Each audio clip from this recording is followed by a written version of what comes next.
Il y a un réseau social que tout le monde déteste, mais que tout le monde utilise quand même.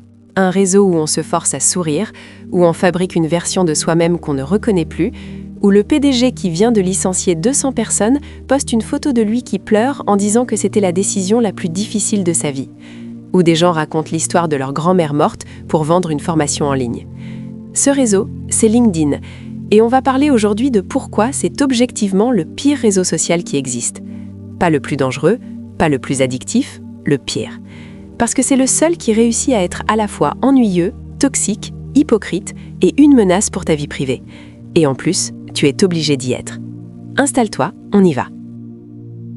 LinkedIn, c'est le seul endroit au monde où personne n'est jamais en colère, jamais découragé, jamais honnête.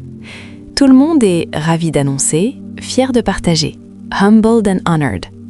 Tout le monde a des leçons de vie tirées de leur trajet en Uber, de leur fils de 4 ans qui leur a dit quelque chose de profond, ou d'une plante qui a poussé malgré l'adversité. Sur le subreddit LinkedIn Lunatics, 670 000 membres se lamentent de la montée du contenu insupportable sur le réseau appartenant à Microsoft. Bloomberg, 670 000 personnes qui se retrouvent chaque jour pour se moquer des mêmes choses. Les humble brags, les posts inspirationnels vides, la hustle culture à outrance. Le problème n'est pas juste que c'est agaçant, c'est que l'algorithme récompense ce comportement. Les commentaires et les réactions sont comme de la manne du ciel pour l'algorithme de LinkedIn. Alors les créateurs de contenu produisent exactement le type de post cringe qui génère le plus de réactions.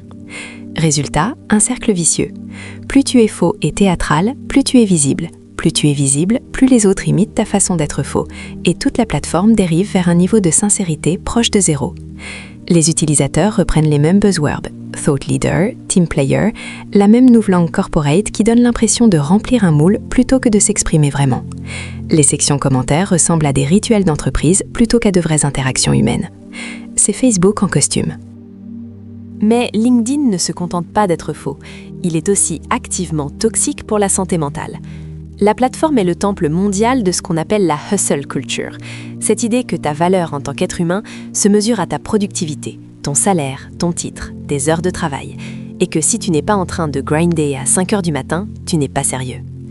La hustle culture sur LinkedIn cible les personnes vulnérables en tentant d'allumer un feu sous leurs pieds. Et son message toxique est le suivant. Seuls ceux qui sont prêts à travailler plus que tout le monde méritent le succès. Pire encore, ceux qui ne le font pas ne méritent pas le succès. On a des gens qui se vantent de travailler 80 heures par semaine, comme si c'était une médaille. Des posts qui célèbrent ceux qui ont répondu à des mails pendant leur accouchement. Des entrepreneurs qui expliquent qu'ils ont dormi 4 heures pendant 6 mois et que c'est pour ça qu'ils ont réussi. Selon une enquête menée en juin 2024 auprès de plus de 15 000 utilisateurs, 77% des professionnels disent ressentir du stress lié à LinkedIn. 77%. 3/4 des gens qui utilisent la plateforme en ressortent plus stressés qu'avant. C'est le bilan d'un réseau social qui est censé t'aider dans ta carrière. Et la punchline de tout ça, les gens qui aiment le contenu cringe prospèrent sur la plateforme. Ceux qui n'aiment pas ça la quittent purement et simplement. Donc avec le temps, LinkedIn devient de plus en plus une chambre d'écho de la performance à tout prix. Mais attendons, on n'a pas encore parlé du vrai scandale. LinkedIn appartient à Microsoft depuis 2016. C'est une entreprise dont le modèle économique repose sur tes données.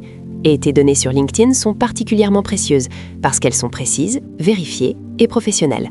Ton nom, ton poste, ton salaire approximatif, ton employeur, ton réseau, tes ambitions de carrière. En octobre 2024, LinkedIn a écopé d'une amende record de 310 millions d'euros infligée par la Commission irlandaise de protection des données pour traitement illégal de données à des fins publicitaires. 310 millions. Ce n'est pas une erreur de débutant, c'est un système. Et puis en septembre 2025, LinkedIn a annoncé que depuis le 3 novembre 2025, tes données sont utilisées pour entraîner son intelligence artificielle, par défaut, sans que tu aies rien demandé.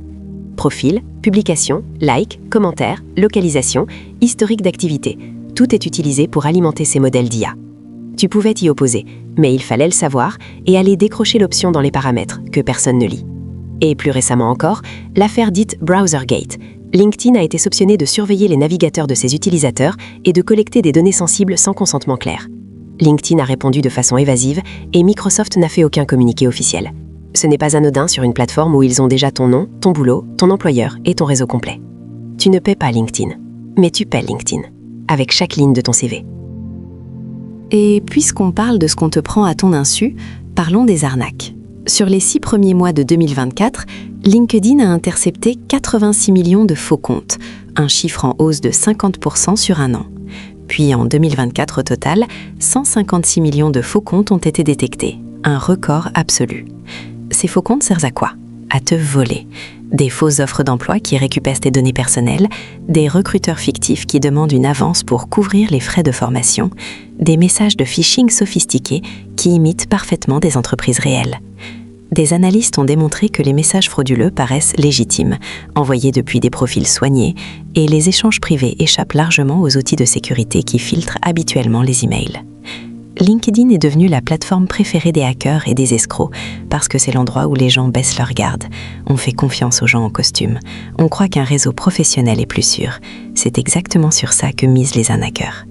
Et comme si ce n'était pas assez, la prolifération de messages automatisés générés par des outils d'IA, connexions sans personnalisation, offres commerciales inadaptées, relances insistantes, a saturé les messageries au point que de nombreux utilisateurs ne savent plus distinguer un vrai contact d'un bot. Et voilà le vrai piège de LinkedIn, le plus insidieux, celui dont on ne parle jamais. Tu ne peux pas partir. Pas vraiment. Parce que LinkedIn n'est plus un simple réseau social. C'est devenu une infrastructure du marché du travail. Les recruteurs y sont, les offres d'emploi y sont, ton réseau professionnel y est. Ne pas avoir de profil LinkedIn en 2025, c'est comme ne pas avoir d'adresse email en 2005. C'est exclu. Alors tu restes. Tu subis les posts cringe, tu te forces à publier des choses que tu ne penses pas vraiment. Tu soignes une image de toi-même qui ne te ressemble pas. Tu livres tes données à une entreprise qui les utilise à sa guise. Et tu fais semblant que ça va. C'est le modèle parfait du réseau social le plus retors qui soit. Il ne te rend pas accro au divertissement comme TikTok, ni à la validation sociale comme Instagram. Il te rend accro à l'employabilité. Il te fait croire que si tu n'es pas là, tu rates tes opportunités. Que si tu ne postes pas, tu es invisible. Que si tu ne réseautes pas, tu seras laissé derrière. Et cette peur-là, la peur de rater sa carrière, est bien plus puissante que n'importe quelle dopamine. LinkedIn ne te vend pas du bonheur. Il te vend de l'anxiété professionnelle en continu.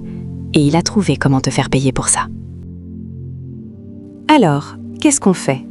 On arrête de croire que la plateforme est neutre, on arrête de se sentir obligé de performer une version idéalisée de notre vie professionnelle, on désactive les données partagées avec l'IA dans les paramètres, on fait attention aux offres trop belles pour être vraies, et on se souvient que LinkedIn n'est qu'un outil, pas un miroir de notre valeur. Le pire réseau social ne tient pas à sa toxicité seule. Il tient au fait que tu y retournes quand même, parce que tu crois ne pas avoir le choix. Et peut-être que le premier acte de résistance, c'est simplement de savoir pourquoi. Si tu es en recherche d'emploi, n'hésite pas à tester notre IA de génération de CV, conçue pour t'aider à trouver du travail rapidement. Le lien est dans la description. Merci et à bientôt.